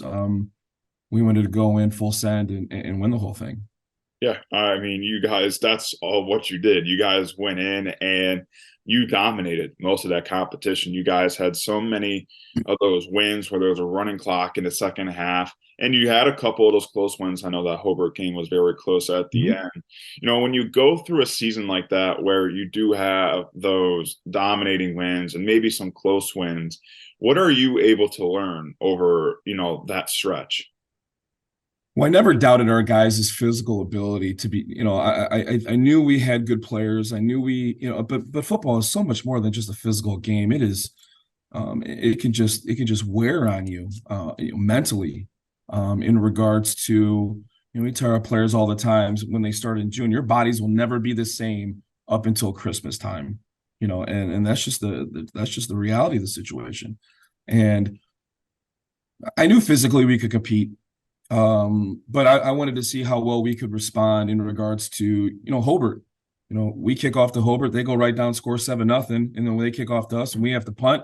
And now it's 7-0. They got the ball, and we just got to keep playing. And we saw some things there in regards to our guys' ability to kind of overcome some things when they're not going our way. Hammond Morton presented a lot of issues for us week 2 in regards to their athleticism and their size. They got some momentum at the end of the first half there. We're fortunate to get a fumble recovery, but the first play, boom, they score. It's 14-7 and they're rolling. But then we were able to get the ball back and go drive down the length of the field and score and answer right back. And we've done that a lot this year in regards to just the way we've responded to some things that just haven't gone our way, where that wasn't the case the last few years in the GSSC, where it was essentially just a knife through butter, and we didn't really have to overcome much or any adversity. And we saw that in the sectional game against West Lafayette last year, where a lot of the guys were just kind of not in shock because, well, they were getting punched right back in the mouth, and we hadn't really seen that. Yeah, and you have a lot of players that made that transition with this new team to the new conference. I mean, you talk about Coons, you talk about Verrett. There's a lot of other guys that I'm probably missing, but, what have you seen and what's been so special watching those guys, especially a guy like Caden Verrett, who is one of the region leading touchdown scorers? Well, I don't think we've always known that Caden's a special player. So I was very excited to see what he could do when he was the man in the backfield. And obviously he's come through with flying colors. And, the thing that's different about this team than any really other team that I've ever been around, whether it was here or my time at Maryville, was, these guys just really enjoy being around one another. Our leaders on our football team are extremely approachable. They don't walk around the school like they're the big man on campus. They're very likable guys, particularly Matt, and particularly Caden. Colin Foy is, he's the same exact way, and Jacob Straminsky. The list goes on and on. We just got some really good kids who want to make our team better and to help others to get better. So it's really made my job easy in regards to particularly this group of leaders that we have on our team, and offensively, we're a lot more balanced this year than we have. Not run pass, but our ability to spread the ball around to many different people. So, and on defense, we're playing good defense. So, yeah, your offense is averaging 40 points a game. Your defense is only giving up 12 points a game. When you have that type of complementary football where your offense can go up and put 30, 35 points a game, and your defense can make those stops and only give up about 10, 15 points a game, how much does that elevate the players around the whole team just because everybody is making an impact, it seems like? Yeah, for sure. And we didn't mention special teams too. We've got a lot of our younger guys who are a lot of our JV players who have been doing a very good job in regards to our special teams who, in a year or two, they'll be making the transition and they'll be playing on Friday nights as well. We had a successful JV season as well after the last 2 years going undefeated in JVs. So, no, it really feels like we're getting contributions 1 through 75 throughout our roster, whether it's on the field or in the classroom or in the hallways, just contributing, just being a good student athlete. I like I said, I'm fortunate. I've got a great roster of kids on our team and a great group of coaches. So, you know, but really offensively though, Jack, really, the person who stirs the drink is Matt. Matt is our 3-year starter. He's a junior all-state quarterback his sophomore year. Probably would have done it again last year if he didn't start the season injured. He's really an extension of myself, since I'm the one who calls the offense on the field, because he knows exactly what we're trying to do, and he's pretty much mastered our offense in regards to what we do. So I'm very fortunate. Like I said, I can't say it enough in regards to the group of kids that I get to coach on a daily basis. And you guys are kind of heading in similar territory like last year, undefeated in regular season now, and here we are postseason this week. When you're riding this big of a high, because going undefeated in regular season is not easy at all, and especially with this year, we talked about a little bit about the new conference. How do you still manage your team's expectations by not letting that regular season 9-0 record be enough for a successful season? When we talk about benchmarks throughout the course of this season, our number one objective every year is to win conference. That's the most tangible goal that every team can do. And then after that is an undefeated regular season. So we're 2 for 2 on that. So, and we still have some goals that we want to attain. Obviously, every year the goal is to win a state championship. Now, I don't know, a lot of people think that might be a little far-fetched, but that's where always, if I'm ever coaching and that's not the goal, I'll probably not be coaching much longer. Now, obviously, that's not the most at the top of the food chain, a list in regards to goals, as a high school football coach. But, that's what we want to do. We want to be playing on Thanksgiving weekend. We want to hoist that state championship. And, so obviously, but, yes, we were 9-0, but we're 0-0 now. And we've got to beat Calumet on Friday.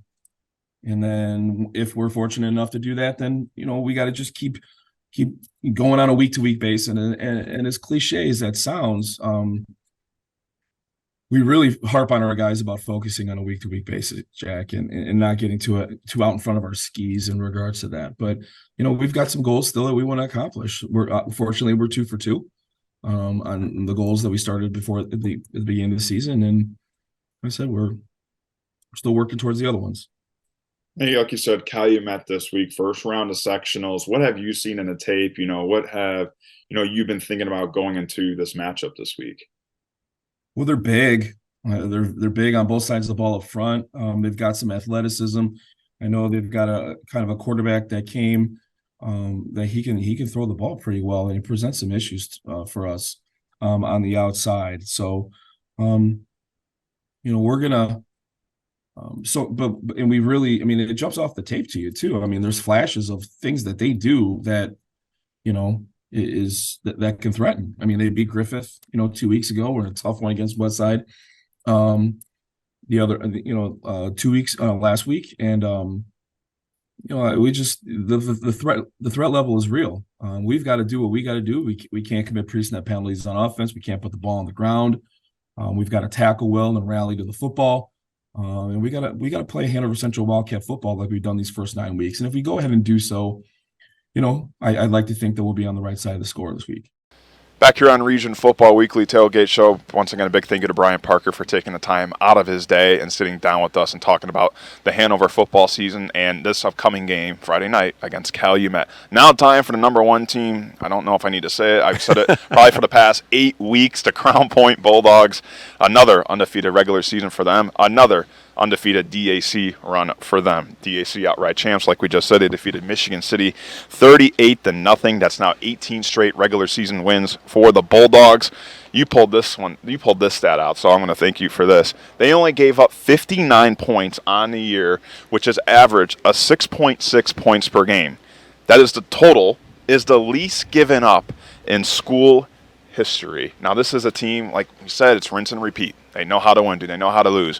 Well, next week, they play a team they lost to in sectionals. They're going to have their chance for a revenge. Lafayette Jefferson is the first team they'll play in sectionals. They played them in the first round last year in sectionals and lost. So a chance for them to avenge that loss, but nevertheless, this is a Crown Point team. It's as good as it gets. Noah Ehrlich, Larry Ellison, Landon Delich, the Clark brothers. I mean, you can go down this list. We've called the Crown Point game before, and you don't know how many things you can say about them because how impressive they are. Yeah, and the thing is, you talked about the points just given up. They had the biggest differential between points scored and points given up per game in the state of Indiana. So that kudos to both the offensive, defensive coordinators for Bulldogs. And one of the things that strikes me as defensively on this team is that they run that 3-5, and it drives offenses crazy because you never know where that third or the fourth or fifth guy is coming from in terms of pass rush or blitzing when you run pickups and defensively. So, I mean, it's going to create havoc. Now, the one thing I do remember talking to Coach Buzia is in the summer is, he was talking about that they gave up 17 points on turnovers last year, and they had not given up any points off of turnovers the whole season last year.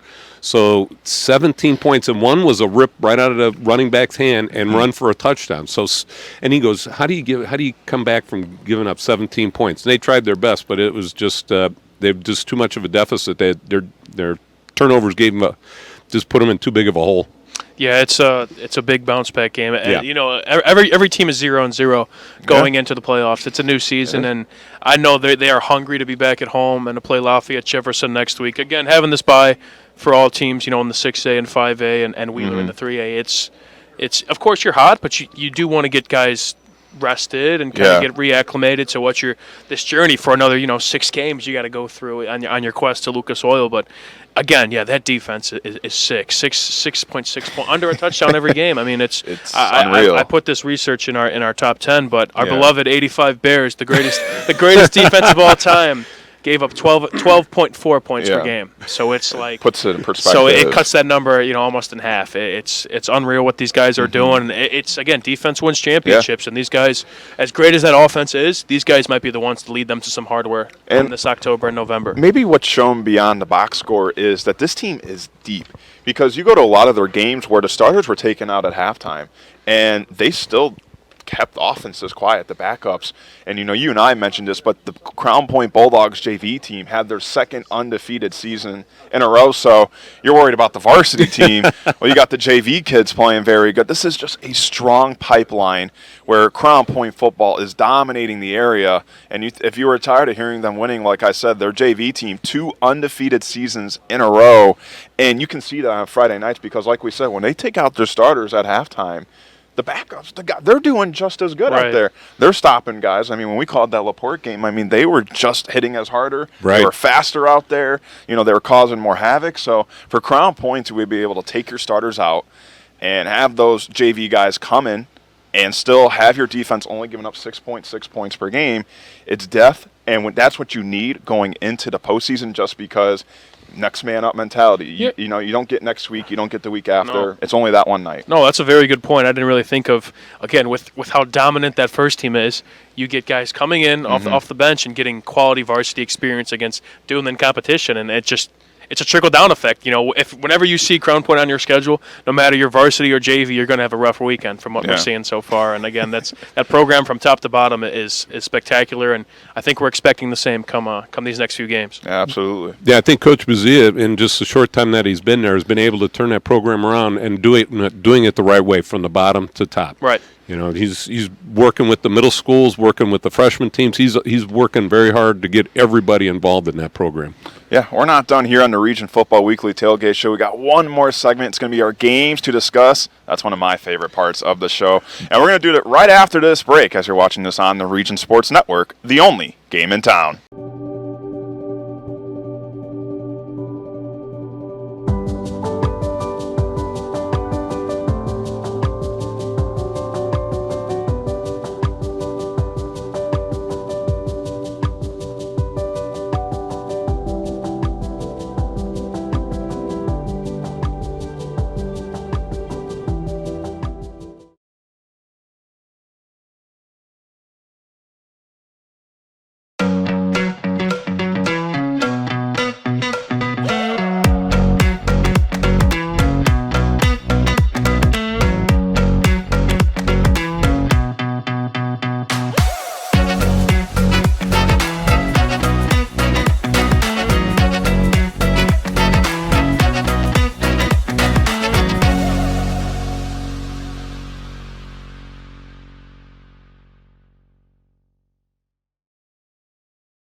With electrical services from Economy Electric Heating and Cooling, you can radiate the perfect amount of light and energy into your home. From rewiring and code upgrades to ceiling fans, lighting, security, and more, Economy Electric Heating and Cooling's trained electricians will make sure you can enjoy your home on full power all the time. For a free estimate on electrical work, call Economy Electric Heating and Cooling at 219-923-4441, and you can visit them on the web at 4ajobdoneright.com. That's the number 4ajobdoneright.com.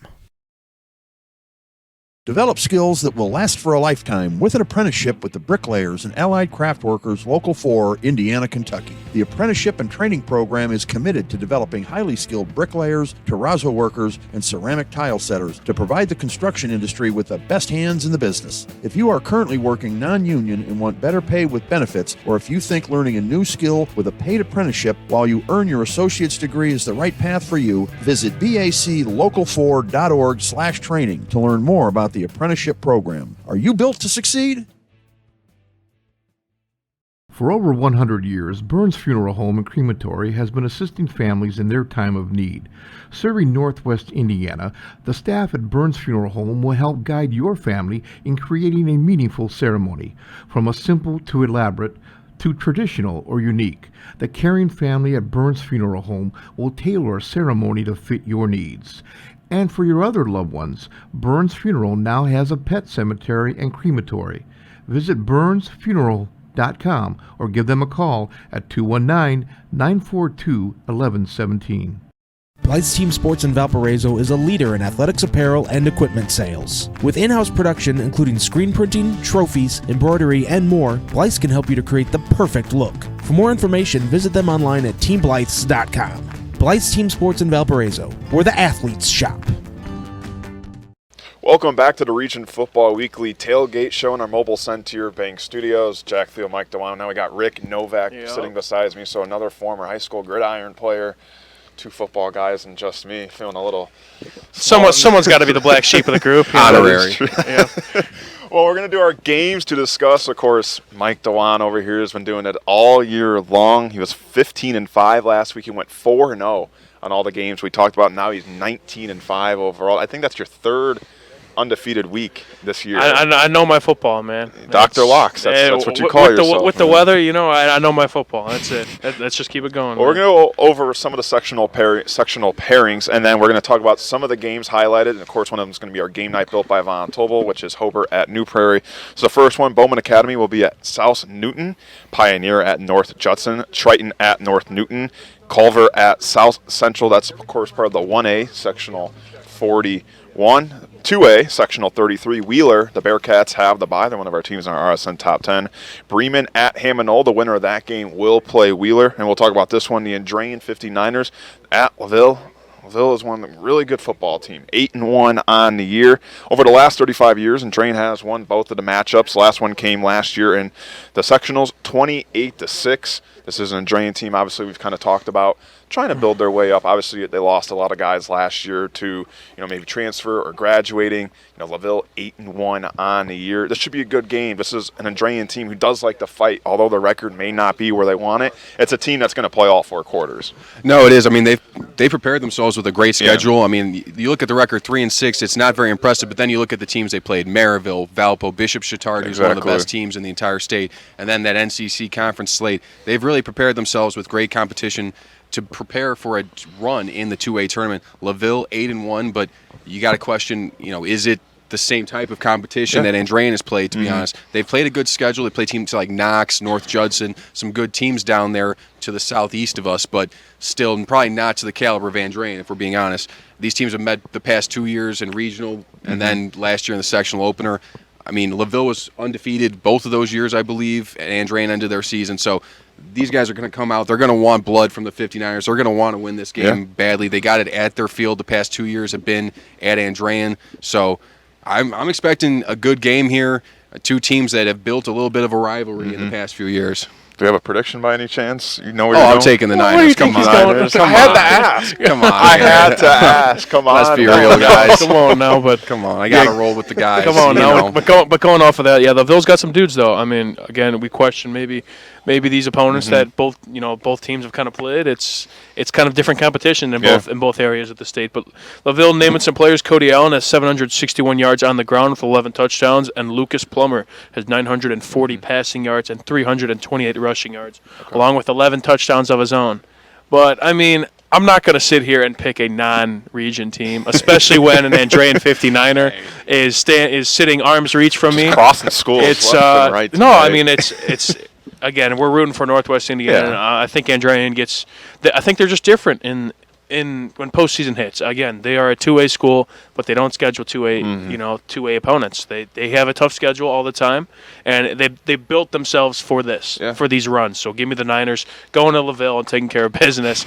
We got some claps from the faithful over here. So. Well, we have talked about how those non-conference games will play out in postseason, just because a couple of those region teams, they did schedule a lot of tougher games, especially Hammond Central. We talked about Pioneer, Chula Vista, Eastlake. We'll talk to them a little bit, but a lot of schools in the region did schedule those games where they're a lot harder than you would expect on an Indiana football high school schedule. You know, in terms of the class they play in their stuff. So Andrean at LaVille, we'll see how that one goes, and of course Lake Station at Whiting, and that will be the last game of that sectional. 3A Sectional 25, we'll discuss this game. Twin Lakes at Boone Grove. It's at the brand new $10 million stadium. These teams have never met before.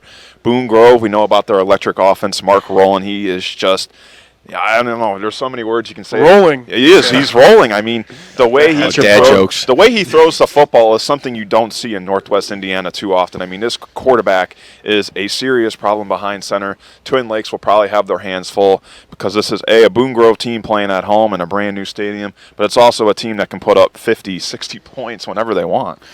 Like you're saying, their ability to throw the ball, we don't see that a lot, especially at lower levels of football. Running is, going to dominate Indiana high school football at all levels, but especially at the lower level. So you don't really see these teams in 3A, 2A, 1A air it out like Boone Grove has been doing. And Roland, he's been on a complete roll. No one's really been able to slow him down. They've been putting up huge point totals on a lot of teams. It's going to be interesting matchup between Twin Lakes. They're 5-4. They play down there in sort of the Lafayette area. They play some good competition as well, so I think they're probably a little bit better than their record is. So I think this is going to be a really good game. It definitely benefits Boone Grove that they get to play it at home. They don't have to make the trip down to Monticello. So I'm going to take Boone Grove here myself. Keeping it regional, but I think we kind of talked about, we're going to talk about a game later with KV and Westside. A lot of handoffs. Get there early because it's going to be quick. I think this is going to be the opposite. Twin Lakes also throws the ball a lot. Reading off their quarterback stats, Ethan Need, a sophomore, has 1,519 passing yards and 8 touchdowns. So this is it's going to be a lot of passing, I think, and they got some guys on the defensive side. They have Leo Dellinger has 93 tackles and Carson Wagner with 78. So there's some talent on both sidelines, but again, I think Boone Grove being at your home stadium, first playoff game in that new little palace they got over there, I think the guys are going to be juiced up, and I think they get the job done for the region. Sure, Mark Rowland's also pretty fresh. You didn't really get to throw the ball that much in that rainy atmosphere last Friday night. It's a guy who throws almost 30 passes a game. Maybe still a little damp from the storm, but you know. About 17, so he was way under his usual pass attempt number on the year, so I think Mark Rowland's definitely going to be throwing the ball all out. We'll see how that aerial attack plays out. Calumet and Hanover Central, we talked about Hanover Central beat Calumet last year in sectionals 42-0. River Forest at West Lafayette. River Forest last time they played was 1990, where it was for the semi-state, and River Forest got that win. We talked about the Ingets, Aiden Silver, dual threat quarterback, can do it with his legs, can do it with his arm. This is a River Forest team that's playing a lot better than years previous, but this is also a very tough West Lafayette team. Both teams come in at 6-3, and this is going to be a really close one. Yeah, I mean, River Forest having to go down to West Lafayette, that long bus ride. Got to wonder, are they going to be able to pick the game up to start? Are they going to come out a little sluggish? I think that's a big thing. Anytime you have an hour and a half plus bus ride in high school football, that's got to be on the table. You got to have the guys prepared. And West Lafayette, 6-3, definitely a little bit down to what they usually are, but this is a really good football team. They've got a really great tradition down there. River Forest is going to have their hands full, I think. Yeah. I think I'm with him on that one. It's as much as I want to root for these region teams, it's an uphill battle for River Forest, and I like the way they've been playing as of late. Again, 3 straight wins, and Aiden Silver has been fantastic. He's one of those guys that give you fits as a defensive coordinator. But I think again, West Lafayette, Carson Kitchell, their quarterback, 1,849 passing yards, 17 touchdowns. Then they got a good running game too. Dawson Martin, 814 rushing yards with 13 touchdowns of his own. I mean, that's an offense that I think could also give you fits. And I think again that if it was at River Forest, I think it's a different game. But going down to Purdue, playing a solid West Lafayette team who's typically the big bad dog of the 3A sectional, I think I'm going to go with Lafayette in this one. Game is scheduled for 6:30 Central Time, so River Forest, I mean, they're going to have to leave right when school ends on Friday. It's going to be a quick transition for them. May have to skip a period. Well, the next one you might have a little familiar with just because the 20-year-old head coach is, I believe, Phil Mason. It's Rensselaer Central at Griffith at the Boneyard.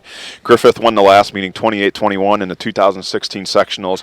Now Griffith, their quarterback, Colton Strezzo, did come out of the game against Wheeler. He did have a concussion. We don't know the status on him, but he did leave that game against Wheeler and didn't come back. If he can't play, it's going to be the freshman quarterback, Ryan Bolian. But, hey, you know Phil Mason. You know how he coaches. You know how he gets around this time. Kind of talk to me how, what it's like to play under Phil Mason when it's playoffs. Well, I mean, I think you got to be locked in. I think he's a guy that brings the intensity himself. So when you've got the leader who's that intense, everybody kind of follows suit, so to speak. So I'm sure that he's got those guys practice. I mean, they could have just gotten out of practice right now, knowing Coach Mason. So I'm sure he's having those guys, very much prepared. They're a super young team, but I know that he's going to get those guys as prepared as he can. They're playing a good Rensselaer Central team. Who Coach Mason, I mean, I remember we played Rensselaer when I was at Andrean when Coach Mason was there, so there's some familiarity between the coaching staffs here. And Rensselaer Central, they're a very solid program. They've won a state title in the past 10 years. Very, very solid, blue-collar, hard-nosed football team. So I think this is going to be a good game. 2 teams that maybe, 5-4 versus 3-6, maybe a little bit better than their record state. But I got to go against my former coach. I'm going to have to go with Rensselaer Central here. I think I think Griffith, they're so young. I think that they're still maybe a year or so away. If this game was next year. Exactly. I think that's a whole different story with, Coach Mason having another year under his belt, another off season. But right now, I think these guys, they're still putting everything together. We talked about one senior on their team. This is a super young football team. I think, I think they will be competitive here. I do think that they could win the game. But I think Rensselaer will be able to get the better of them in the end. Yeah. I mean, Griffith, interesting year. They started 0-3, won 3 straight, then lost the next 3. So history shows they're going to win this game. And I think it's a long bus ride for Rensselaer. And I think with Coach Mason on your sideline, I think Griffith. I think they're hungry. It's 0-0. That was a rough game for them against Wheeler. It's one of those games you want, and I think Coach Mason is going to get the guys right, and I think they're going to get a dub at the Boneyard. And I think Jackson Lawson is going to be the biggest person I'm watching. He had his lowest rushing yard total against Wheeler last week, and it was a game that favored him just due to the heavy rain and heavy wind. So for him not to have his best game, I believe he's got to be hungry. He's one of the best running backs in the area. I mean, he had 19 touchdowns. He still does have 19 touchdowns, over 1,000 yards rushing. So I want to see how Jackson Lawson looks. I'm sure he's been thinking about last week's game against Wheeler and how that he should have had a better game. So I'm going to be curious to see how he looks. And it's at home. Griffith faithful, they're always loud and proud. So I believe the Boneyard's going to be packed for that game. Now moving to the 4A Sectional 17. It's our game night built by Von Tobel. And, man, is this a doozy. Hobart, New Prairie, arguably the sectional championship if you want to add. They're both 7-2. It is at New Prairie.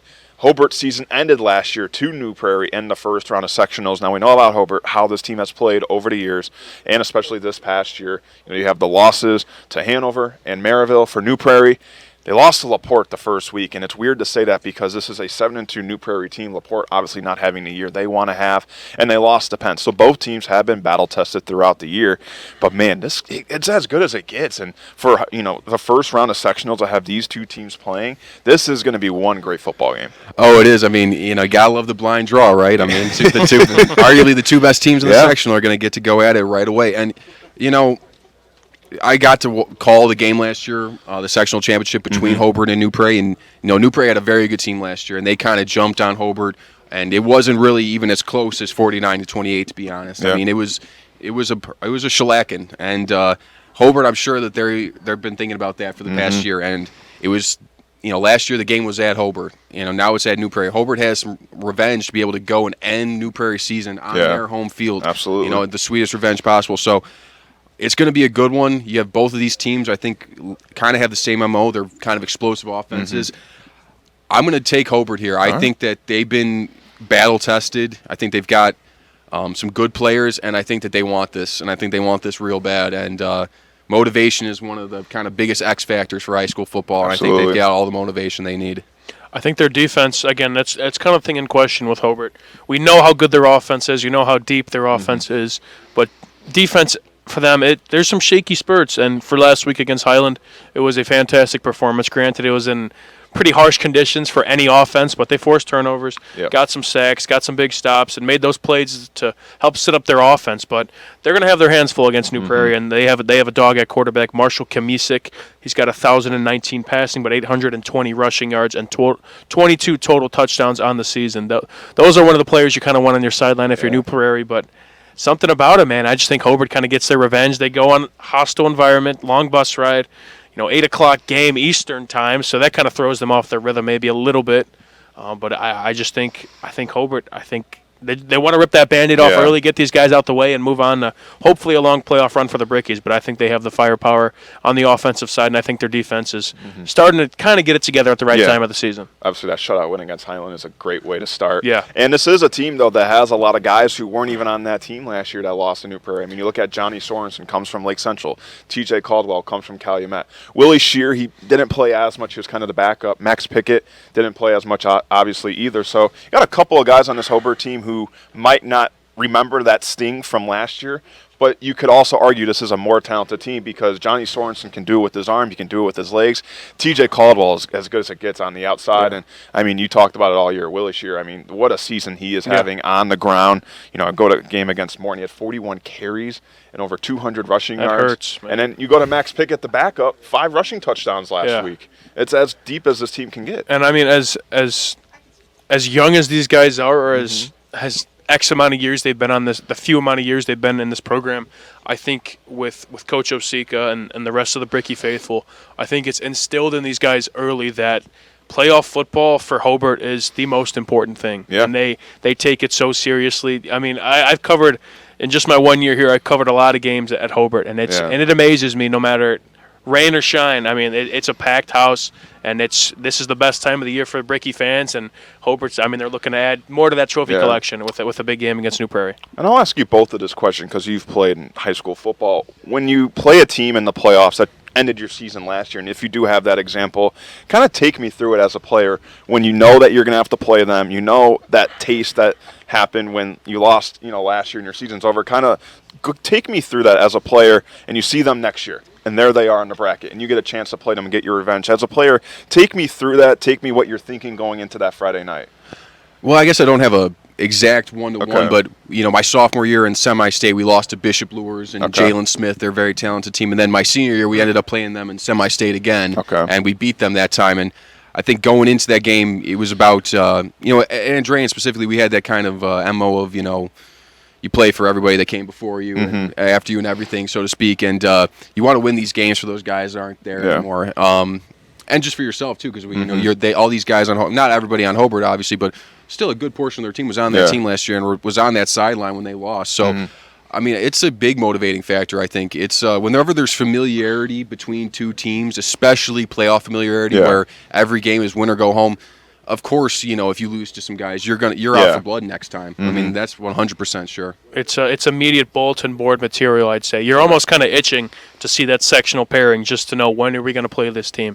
When do we have a chance to break their hearts this time around? You go through that game and you lose to them, and it's you lose a class of guys that you've probably been playing with forever, and it's not fun losing in playoffs regardless, and you're just looking to kind of get your get back at them, as they say, and seek out revenge. So I think that's what Hobart's going to look for this time around, and I think they're hungry for it. Yeah, one of our game nights built by Von Tobel, Matt Sossler, and Josh Huddleston will be on the call. Next one, we'll talk about Gary Westside at Kankakee Valley. KV 1-0 in this all-time series. That game came in 1999 sectionals, 35-12.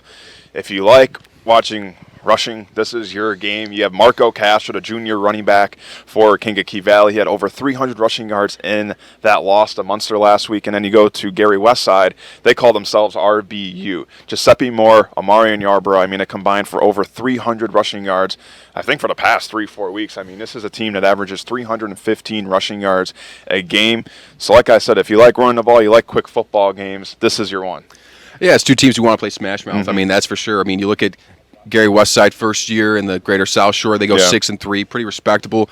KV, little bit of an up and down season. I mean, they had a huge win over Lowell 2 weeks ago, and then a pretty heartbreaking loss against Munster last week. I'm interested to see how they're going to respond. That kind of up and downness. It's sometimes going to be hard for kids to kind of get back on that high after they, experience such a low like they did last week against Munster.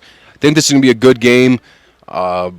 Probably pretty low scoring, I'm going to guess, because you're going to have teams that are they're kind of be running the clock out with a lot of handing the ball off, a lot of runs here. So I'm going to take KV just because I do believe that they're a little bit more battle tested. I do like their win against Lowell. I think that's an impressive win. They've played some good teams, so I'm going to go with KV in a close one here over the Westside Cougars.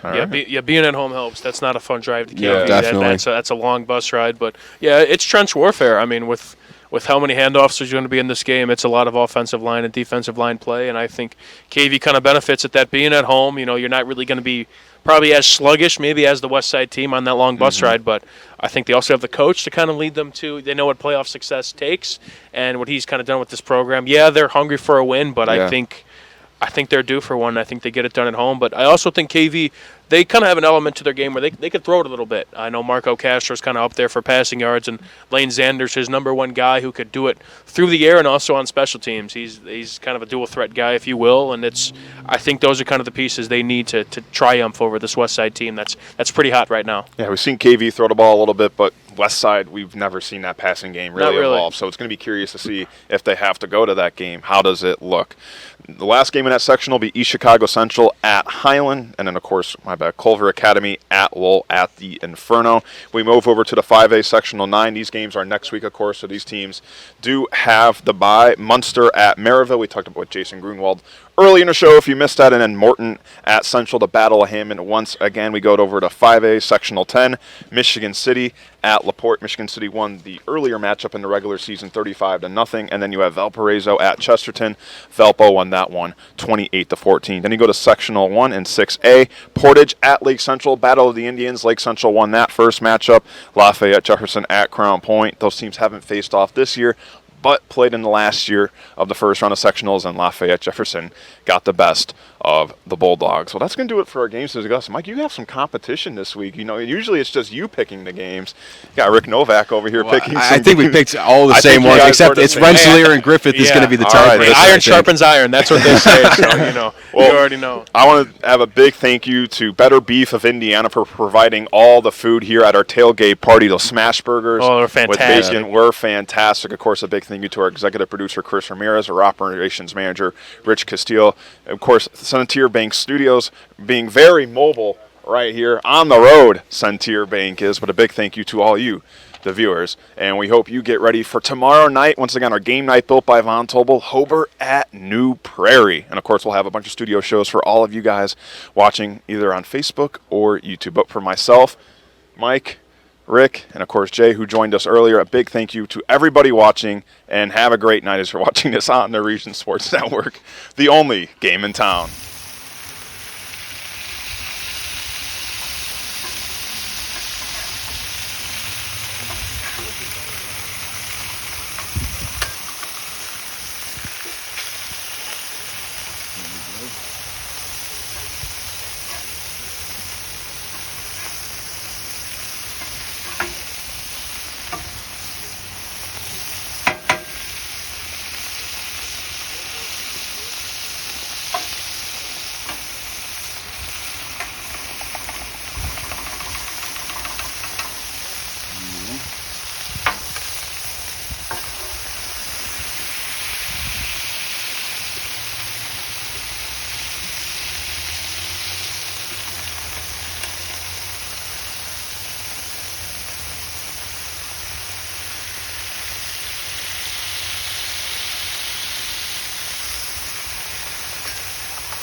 Uno mas.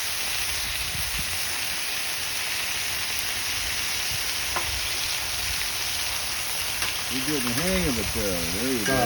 Watch that one. That's all right. It's smashed good though. I'll fix them up from here. Thank you, Skibbs. I did get the hang of it afterwards. Yeah, fun smashing them down.